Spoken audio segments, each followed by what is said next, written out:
A very Merry Christmas to all of you. It is wonderful to have you here at St. Simon's and to celebrate this day with all of you. Just last night we had a couple of Christmas Eve services here at St. Simon's, and at the 4 p.m. Christmas Eve service, we had what we called an instant pageant, where the children were given figurines of the usual suspects of the creche scene up here, of Mary and Joseph and angels and shepherds and barnyard animals. And at various times throughout the reading, the gospel reading, the children got to come up and to place their figurines. There was a mismatch of them. They weren't this nice looking yesterday. It was kind of a mix of different things. And it was a fun way to involve all the kids at the service that we had at the 4 p.m. And just a week before, we had what we called Telling Our Story, which we called in the past Telling Our Christmas Story, where the children and youth and even some adults told various Bible stories by acting them out and doing other things to help tell the stories, starting with the creation story in Genesis and then going all the way up to basically the Annunciation to Mary, that she was pregnant. Now, I love the Christmas season. It's one of my favorite seasons, and one of my favorite things about this time of year are Christmas pageants. I think they're just a fun way to involve kids and children in the worship and liturgy that we have. And having grown up in the church myself, I've been in a Christmas pageant or two of my own. And I can remember the character that I always wanted to be every single year was a shepherd.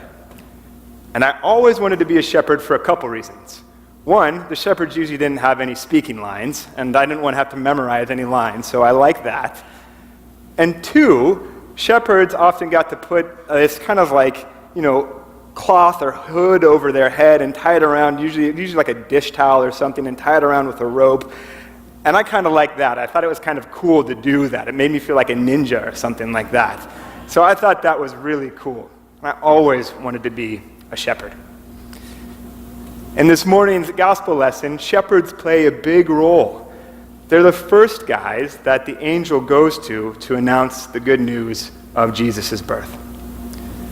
But before we get to those shepherds, we hear about a few other figures. But don't lose sight of those shepherds, because I'm going to come back to them. We hear about two Roman political figures.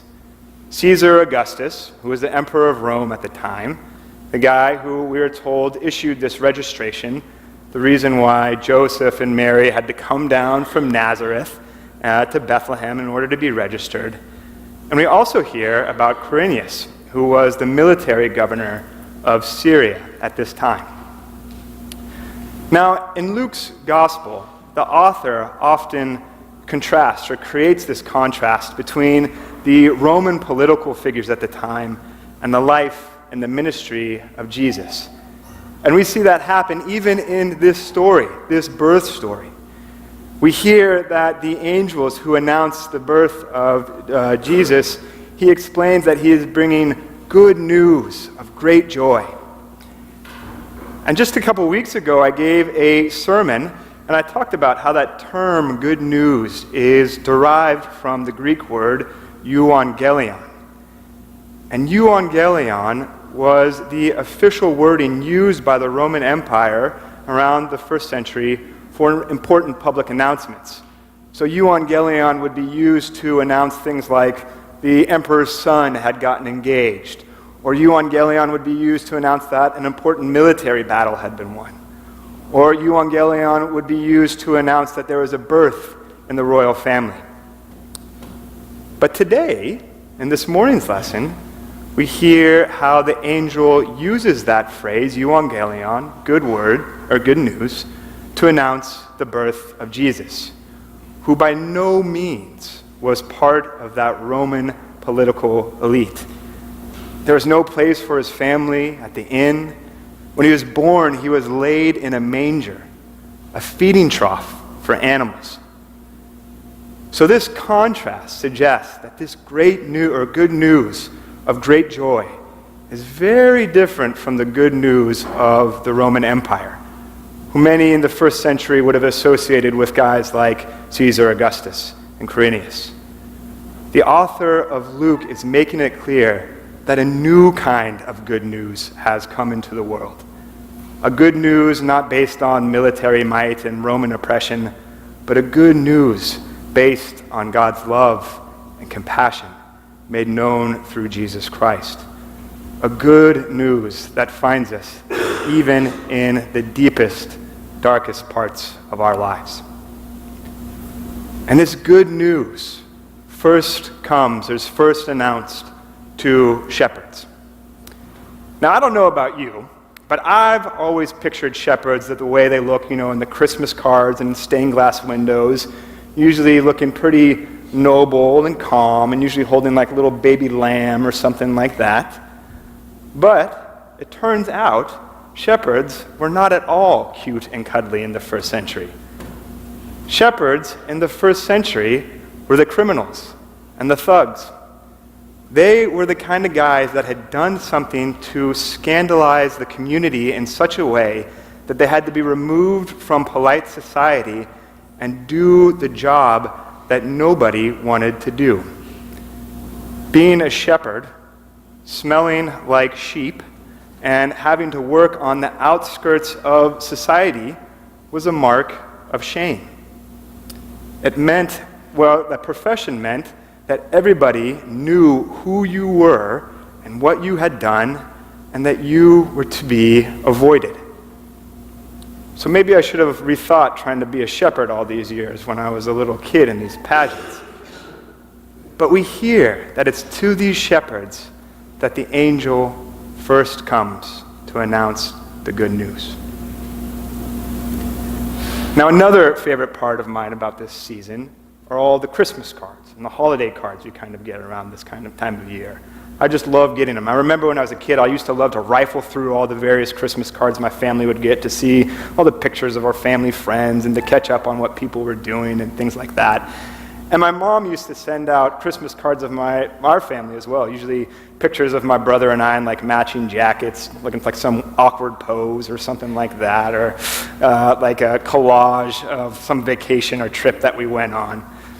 I used to love those kind of Christmas cards. And my wife and I have Christmas cards hanging up in our apartment now, and it's pictures usually of our family and friends looking warm and cozy and happy. Barbara Brown Taylor, who is an Episcopal priest and an author, gave a sermon one time where she talked about the artists who depict that first Christmas scene that we usually see on Christmas cards and in stores this time of year, and how they depict that one scene, that picture-perfect scene we often see.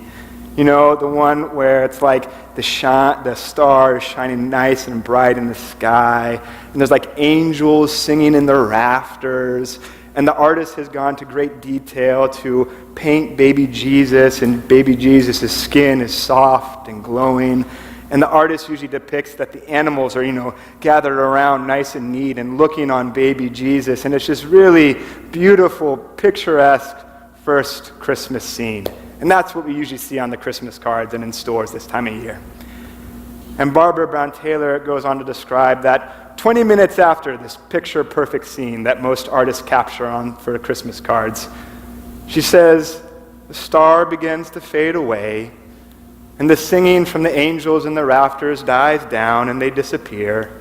And all that can be heard is the singing from the bar in the inn where Mary and Joseph couldn't get in.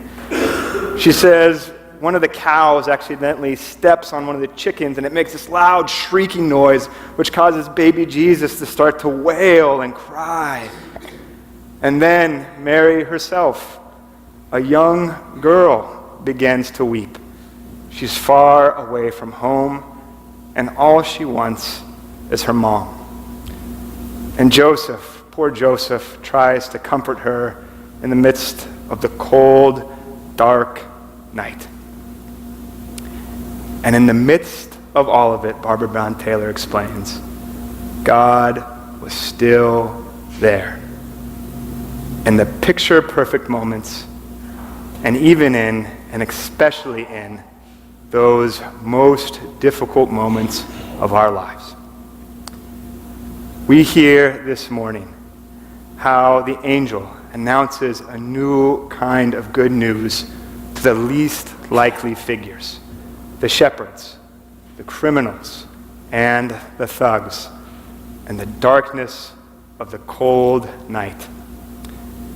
The good news of Jesus' birth serves as an announcement of what God has been doing all along, that this world is infused with God's presence and love and compassion. It's a beautiful, beautiful thing.